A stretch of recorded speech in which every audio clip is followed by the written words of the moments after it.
Okay, so I have to kick off this deep dive with what feels like just a perfect moment of, well, vindication in gaming. Oh, yeah?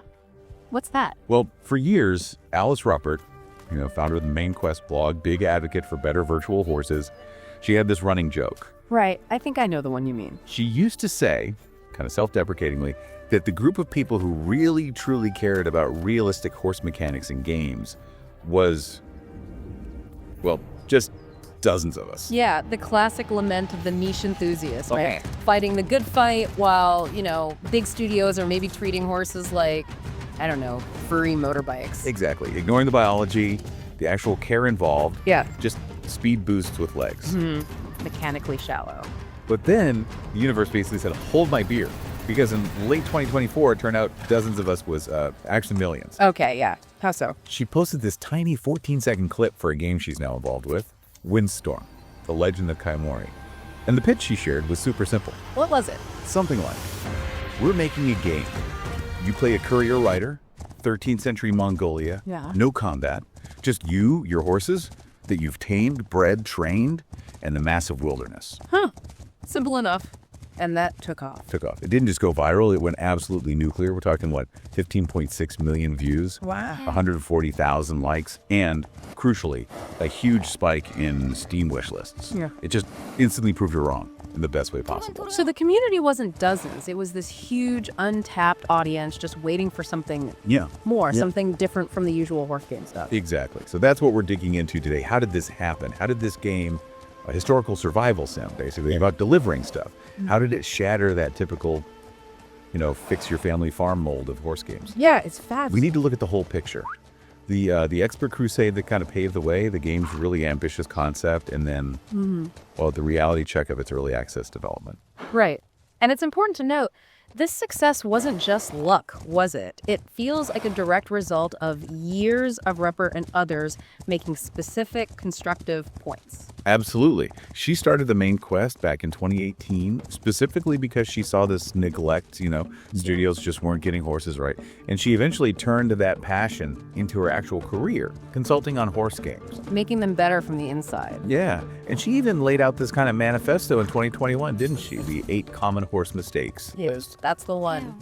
8 common horse mistakes I want game developers to stop making. And it really breaks down the problems into 2 main types. One of those. Well, you've got the genuinely complex stuff. Animating a horse accurately is hard. She acknowledges that. Getting the gaits right, making sure the legs bend correctly, that takes real skill and effort. Sure, that makes sense. Animation is tricky. But then you have the other kind. The errors that just feel like nobody bothered to check basic facts. And those are often the most frustrating for players who care about realism. Okay, like what? Give me an example. The classic one. Horses wearing saddles. All the time. Ugh. Even when they're just chilling in a field. Exactly. Resting, grazing, in a pasture, saddle's still on. It just completely breaks the suspension of disbelief. It's bad for the imaginary horse. It makes no sense for the equipment. Right. She called out a big game for that, didn't she? She did. Ghost of Tsushima. Huge 2020 blockbuster. And there's the protagonist's horse, sleeping, fully saddled up. It's such a small detail, but it screams, we didn't really think about the horse itself. It feels almost disrespectful to the animal, That's the core of it, I think. The audience wasn't just asking for any horse. They wanted a simulation. They wanted the horse to be treated like a character, not just a vehicle. And finally, the industry started listening. It wasn't just indie games popping up anymore. No, and here's the kicker. Azer Interactive, the studio making Khiimori, they actually hired her. The very people she might have criticized in the past brought her in. That's proper validation, isn't it? Your critique becomes an essential skill. Definitely. And she confirmed that Khiimori actively avoids those 8 common mistakes, which is probably why that short clip resonated so strongly. People saw the potential for real care and attention to detail. It signaled, okay, this is different. Right. So the groundwork was laid by years of critique. What about the game itself? What's the actual concept of Khiimori? Okay, so the concept. Huge shift in setting, first off. We're talking 13th century Mongolia. You're not fixing a farm.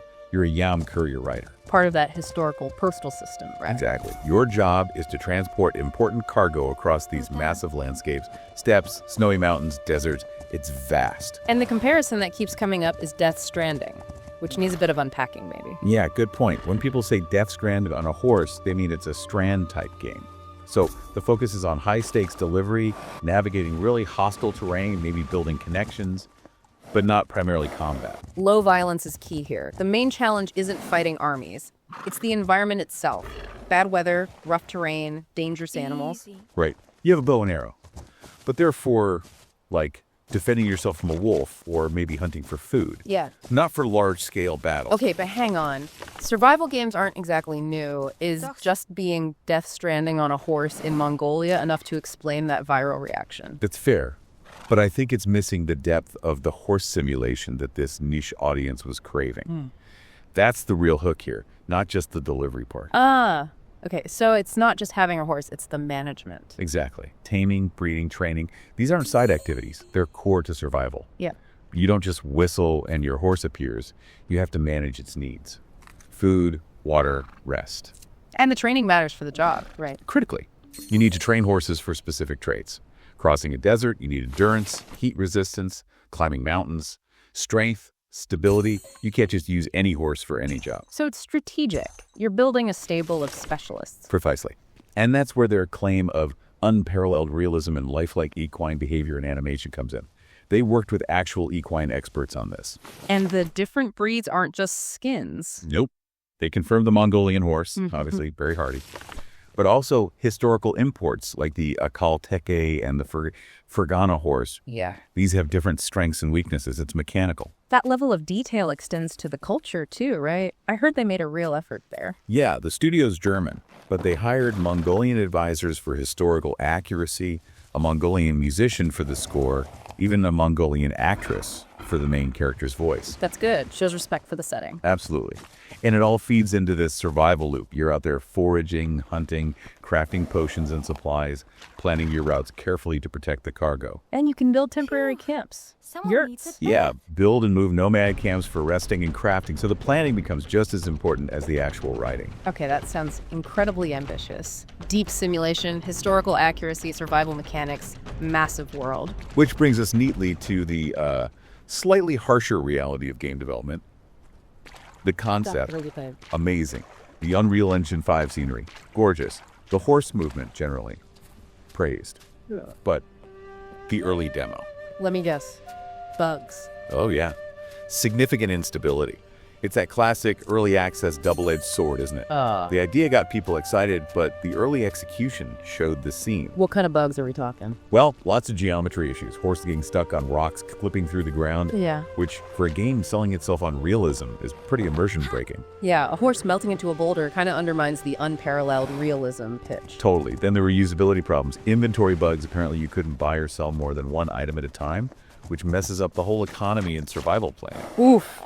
That's fundamental. And weird looping animations when talking to NPCs, making interactions clunky. Okay, standard early access jank, maybe? What else? The controls, this is a big point of confusion. People found them unintuitive, inconsistent, and there was this one specific glaring localization issue. Instead of showing CTRL for controls, the demo showed the German keyboard abbreviation STRG. Oh no! So non-German players had no idea what button to press. Pretty much. People were struggling to figure out basic actions like stopping their horse because of this tiny oversight. Wow. That really highlights the challenge for a mid-sized team tackling such a massive project, doesn't it? Easy things to miss when you're stretched thin. Exactly. And speaking of stretched resources, let's talk performance. Optimization was rough. High system requirements. Yep. You need an SSD, which is becoming standard, but the recommended GPU was an RTX 3060 Ti.